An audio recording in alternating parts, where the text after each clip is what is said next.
Hello guys, galing kami niyan ng magta-try nanood ng kadaugan sa Mactan 504 years celebration.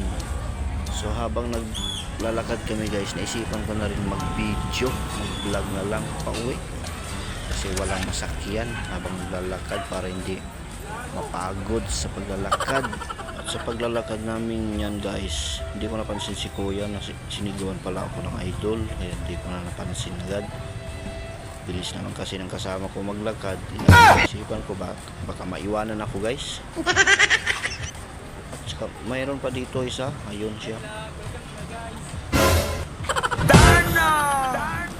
Hi vlog daw, hi vlog, welcome to my guys. So ayun guys, better luck to the next video. Malayo pa kasi lalakarin natin guys, kaya maraming salamat sa susunod. Bye.